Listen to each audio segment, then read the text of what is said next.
Well, good afternoon, brothers and sisters. I am delighted to be with you today on this Juneteenth day. But for me, just about every day includes a Juneteenth moment. And I really want to, before I actually get into the reading, well, let me do this first. Thank you to all of my new subscribers.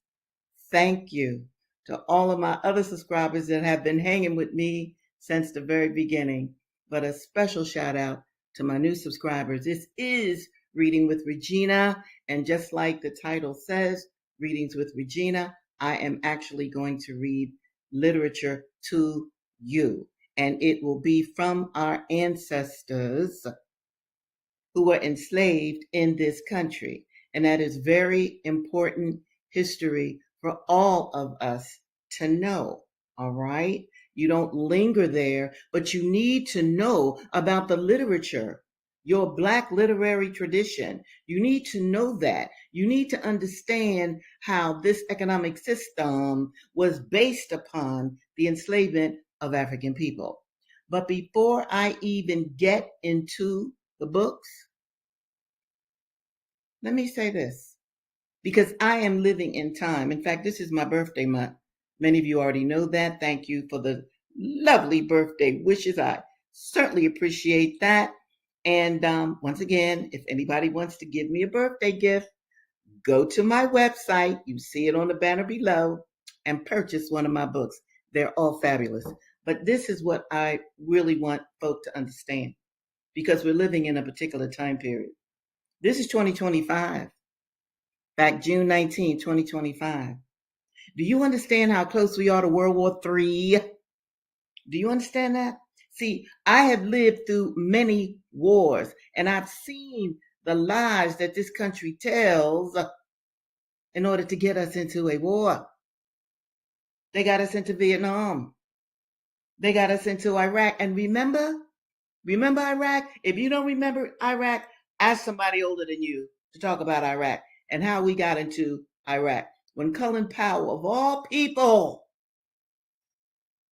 presented his little vial saying weapons of mass destruction, weapons of mass destruction. And Scott Ritter, who's online, well, he's not really on YouTube anymore, but Scott Ritter, the inspector, one of the chief inspectors of the Iraqi war instruments, war weapons, said it's no weapons of mass destruction. Did we not go to war? Understand what war is, people, because I've talked to you about the slaughter, the genocide of the Native American people. I've told you about that. Okay? So I'm not going to overlook the genocide that's going on in Gaza. I can't do that. I'm a humanist. I'm a Black nationalist humanist. The Israelis are slaughtering, genociding the Palestinian people. Why? For their land and resources. All right, now, boom. They now attacked Iran. They killed Iranian scientists on purpose. Now this country is talking about killing the supreme leader of Iran. Don't you know that's against international law, which clearly the United States does not care about? So I'm saying to you, all of us are here on earth at this time. I want you to do whatever you think that you can do to stop this madness that's going on towards World War III. Another thing that I want to hip you to, it might be boring for you, it might be, but you should study the wars of this country. Study World War One, study World War II, and then look at where we are right now and see the difference now is this. These countries have nuclear weapons. We're not talking about the cannons and the guns that I told you about for the genocide of the Native Americans back in the 19th and 18th and 17th century. No. These war weapons that white folk have today can break up our entire planet. You know, like planet Earth, like what God gave us. Nuclear weapons will destroy the earth. They will destroy the land. Okay?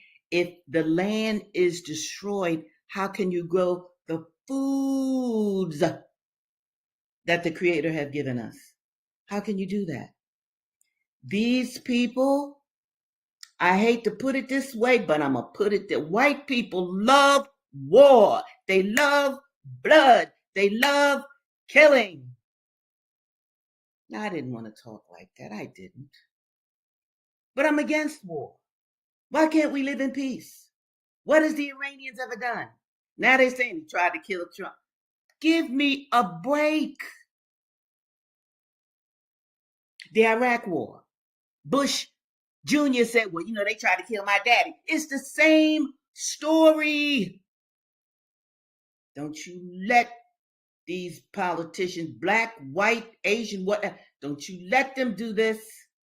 Don't you let them go and bomb Iran. Don't you let them get involved and do all that you can to stop the genocide in Gaza. Now, I know this is Readings with Regina, and I haven't read anything. But one more thing I want to say. One more thing. Tulsi Gabbard, the director of national intelligence, this week told Trump that Iran is not building a nuclear weapon. She said it. Trump said, oh no, forget it. Yes, they are. They've been saying Iran is building a nuclear weapon for more than 20 years. And check this out, people, if you don't already know it, many of you don't. The Iranians are Muslim. I forgot which particular group of Muslims. Might be Shia. I'm not sure. Don't hold me to that. But hold me to this.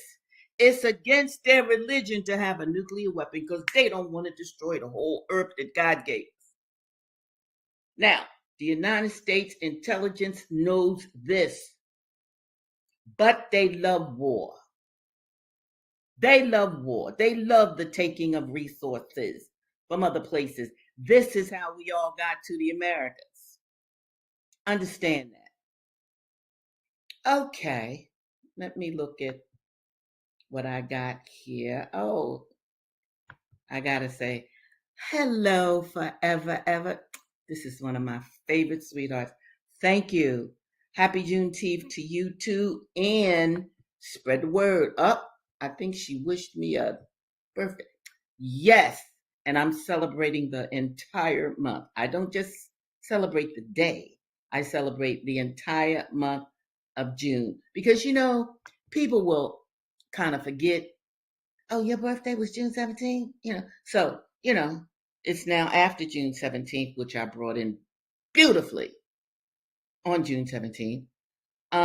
But it's after June 17th, but I mean, people are still calling me. So indeed, I want to keep celebrating with folk.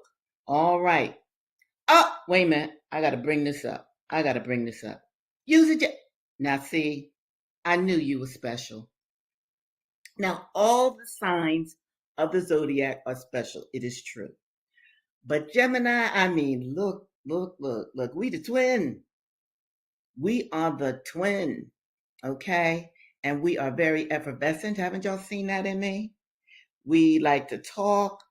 We are great teachers. We are great writers. We are great musicians, So know your sign.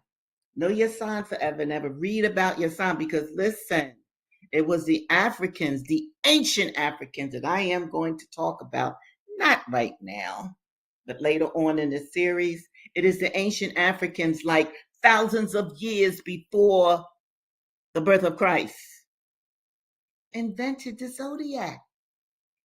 Now, what they print today about the zodiac, that's based upon the Greeks,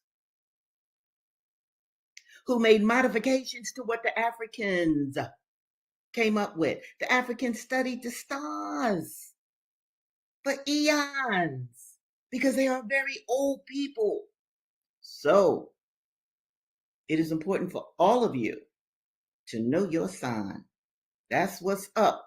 When you came through your mother's body and came onto earth, that particular time period, it has something to do with astronomy and astrology. But this is Readings with Regina.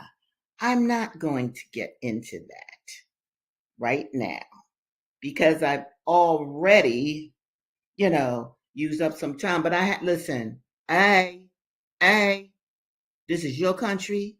We have Black representatives. We have white representatives. We have Asian representatives. I'm talking about political figures.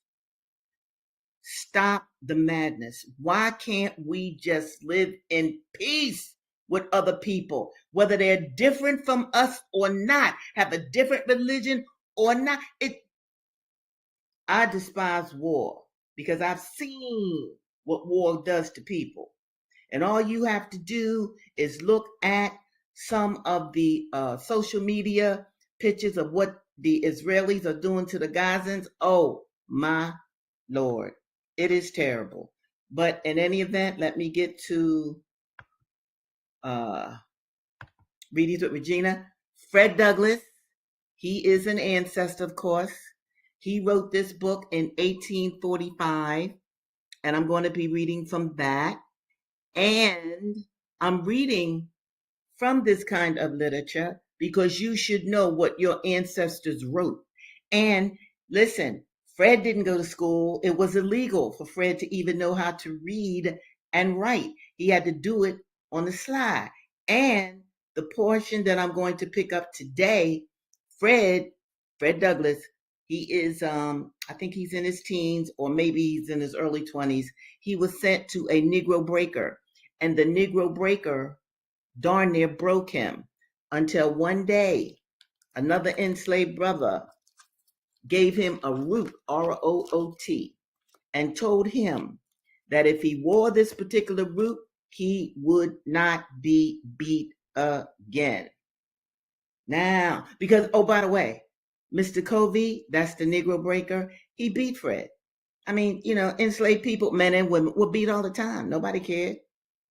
It wasn't against the law. So,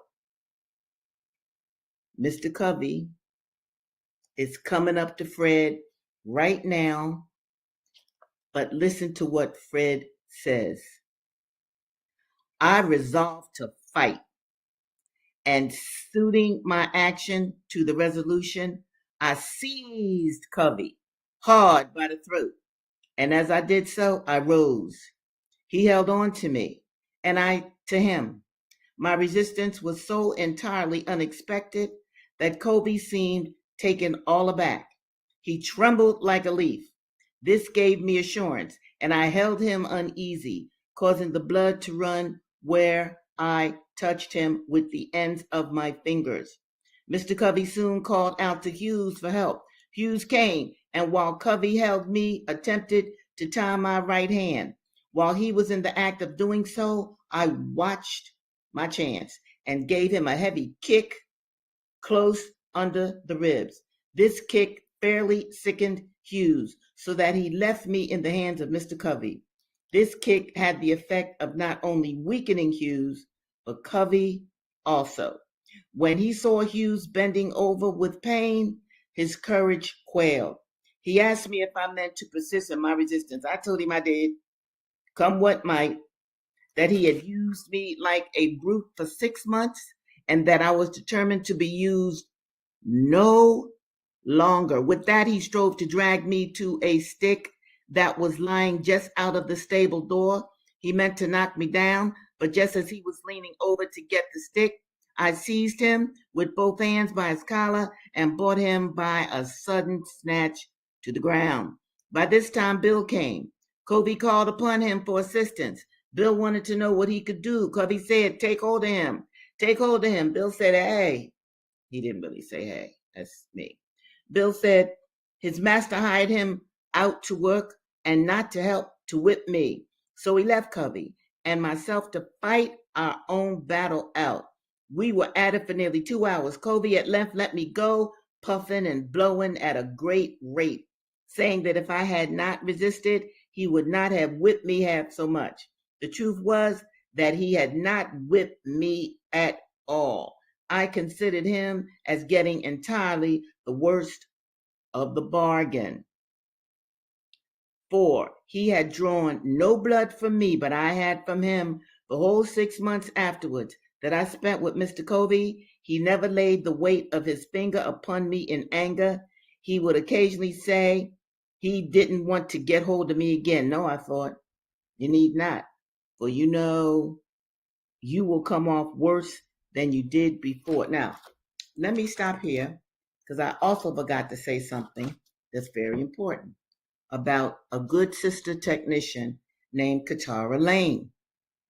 I am pronouncing her name incorrectly. It is Katara Lane, even though the second A is spelled like an E, but I keep mispronouncing it. Anyway, Katara Lane is the reason that I am even on YouTube. I did not know how to work this technology. I still don't. I absolutely still don't. This good sister worked with me. She's an entrepreneur, young.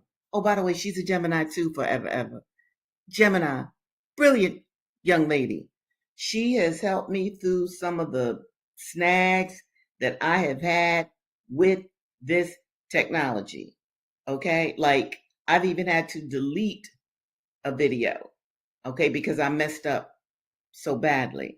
But without her guidance, and I've been working with this child for, I guess, close to a year. I can call her anytime and she responds. So I'm just saying, I just wanted to give a big shout out for Katara Lane, Cataralane. She's, look her up on YouTube. Girlfriend went to school, like YouTube school for years. And listen, she is wonderful. She is patient. She is exceedingly, exceedingly smart. So I wanted to just give a big shout out to her because I'm still learning how to use this technology, and she has been a marvelous help. Let me see. I'm going to my next book now. Let me see who's this. Let me see. How you doing? Nice to see you. Thank you. Okay, here we go. Okay. I'm now going to read from the narrative. Let me show my folk. In fact, let me change my banner too. This is what I want. Maybe it's not coming up. Oops. What is this one? This is now my banners aren't coming up. Oh Lord. Let me try again.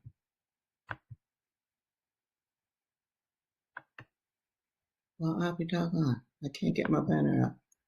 Okay. Let me try this one. Okay, that'll work.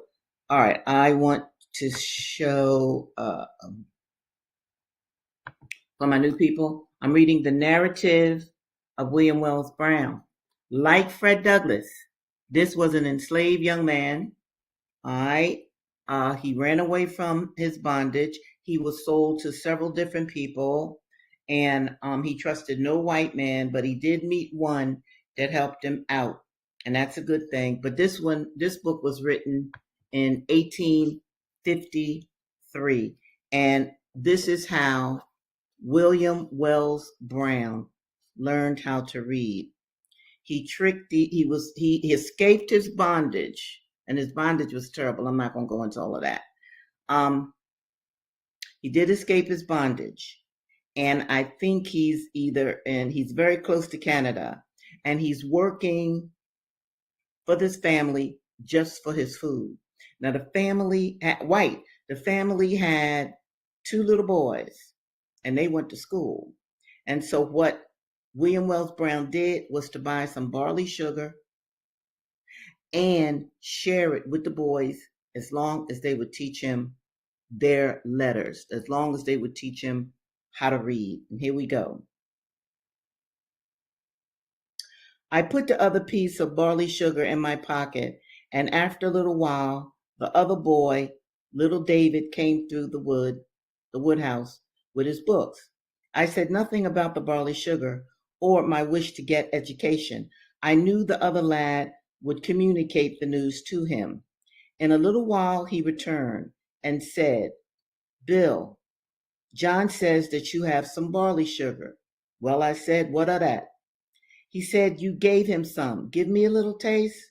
Well, if you come tonight and help me to learn my letters, I will give you a whole stick. Yes, but let me taste it.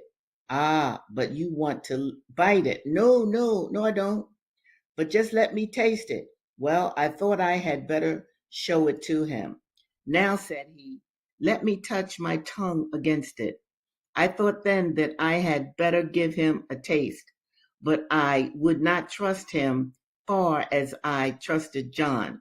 So I called him to me, and I got his head under my arm and took him by the chin and told him to hold out his tongue. And so he did. I drew the barley sugar over very lightly. He said, that's very nice. Just draw it over again. I could stand here and let you draw it across my tongue all day. That night came on. The two boys came out of their room up to the attic where I was lodging, and there they commenced teaching me the letters of the alphabet. Now understand that William Wells Brown is a grown man. He's a grown man. These children secretly are teaching him how to read because America, the country of his birth, made it illegal for Black people to go to school. Don't you ever forget that. Ever. All right. We all laid down upon the floor, covered with the same blanket, and first one would teach me a letter and then the other. And I would pass the barley sugar from one side to the other. I kept those two boys on my 6 penny worth of barley sugar for about 3 weeks. Now, you know, when I read books like this too, I love barley sugar. Who knew? So in the 1800s, that was a big deal. Barley sugar. Clearly, it was like a candy. So you learn so much from reading books that were written during the time of our bondage. And I want to go back to for a minute to the title of this episode, where it says, what happens to the body and mind when a person, an enslaved person, embraces courage?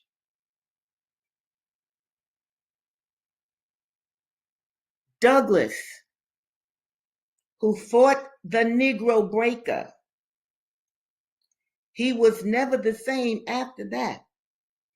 Mr. Covey used to beat him and punch him and kick. Yes, he would kick him. Fred Douglass's master would even kick him.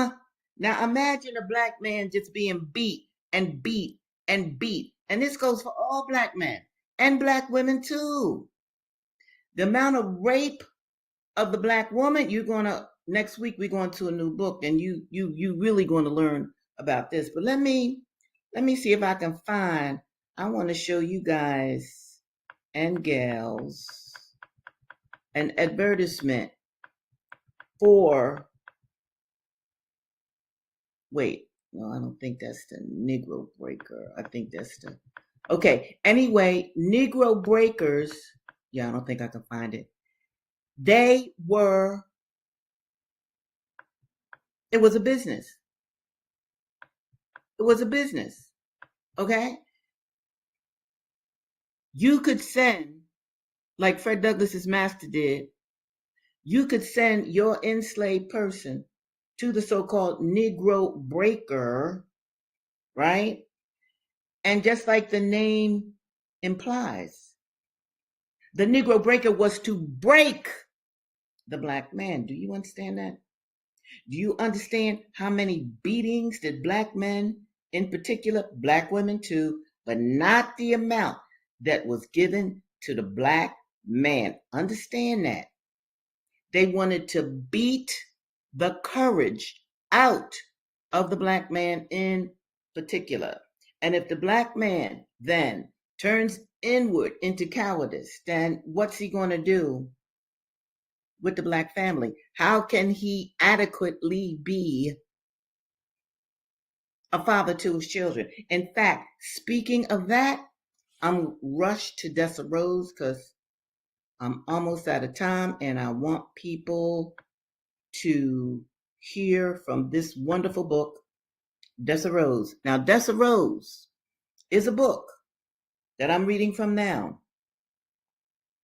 and it is based upon a true story that took place in 1829. When I say story, I don't mean a novel. I'm reading a novel now based on a historical fact. A pregnant woman on a coffle. Let me show you the coffle.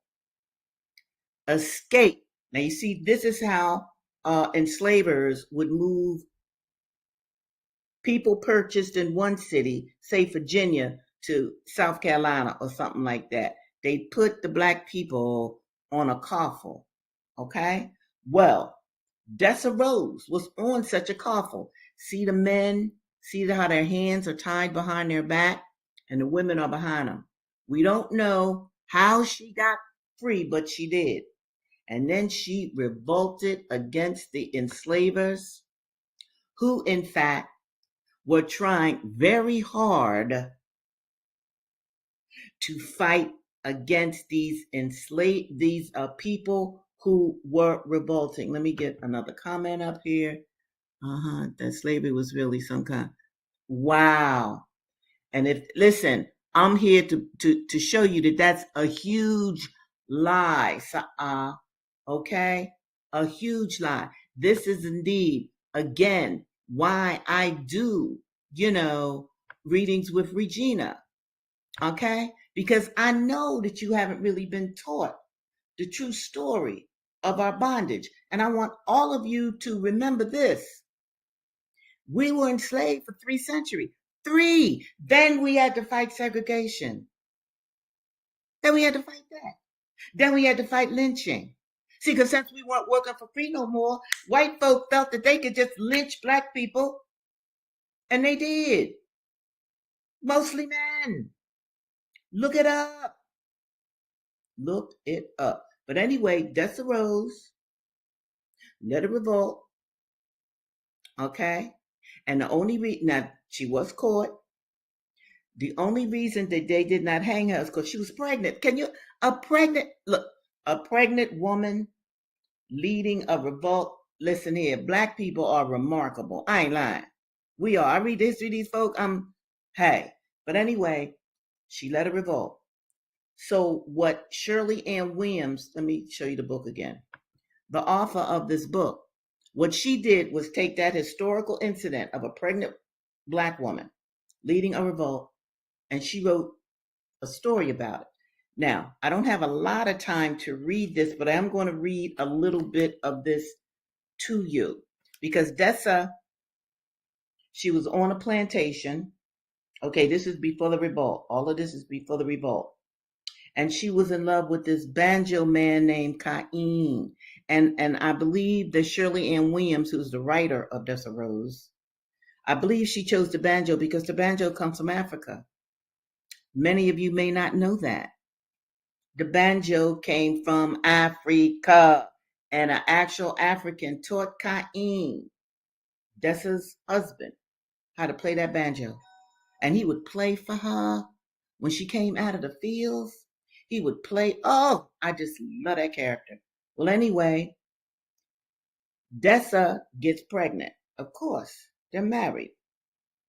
But Kaine does not want that baby to come to the earth. Why? Because Massa, as he says in this book, Massa could sell their child. And is that a lie? No. So we go through the conflict of Dessa wanting to have this baby, and her beloved Kaine did not want to have that child. And now I don't have time to read this. I can see it's already I'm 30 minutes in. But let me just say this, especially for my new people. I'll definitely read some of this next Tuesday, 2:00. But check this out. Check this out. That banjo, that instrument meant everything to Kaine. It was something that he had a skill in, and nobody could take that skill from him. And this is a brother. Oh, I just love his character. He loved Dessa with all of his heart and soul. He tried to get her to be able to come to the big house, but the mistress of the big house said, nah.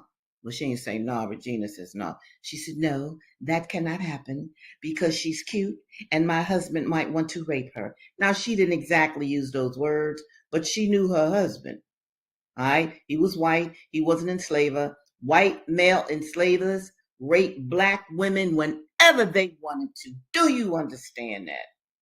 And I'm going to really make that clear when we go to a new book called Clotel, or the President's Daughter, because Thomas Jefferson, one of the presidents of the United States, had lots of kids by black women.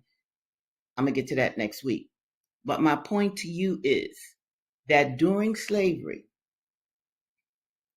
Kaine, Dessa's husband, their love is so beautiful. I'm going to read about it next week, next Tuesday. But once she got pregnant, he did not want her to have that baby. Can you imagine that? Because they were both enslaved. And who would have jurisdiction over their baby? The white enslaver would. He could sell their baby. Well, brothers and sisters, it's been marvelous to be with you on this day. And I encourage you, share these videos. Especially play them for your children.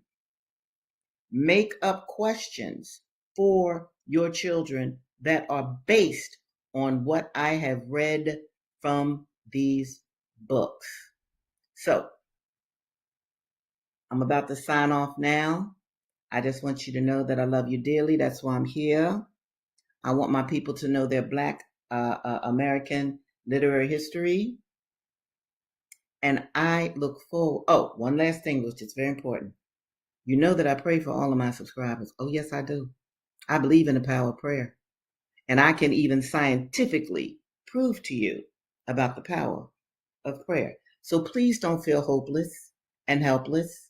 Please let your courage come forward. Do something. Do something that will make this world a better place. And don't be fearful. Because just as the Creator who sent us here, He did give us fear. He, she, whatever, that being gave us fear, yeah, but also courage. So you have to decide which one you're going to use. So in the meantime, in between time, stay wonderful and stay beautiful. And I will see you next Tuesday, 2:00, with Readings with Regina.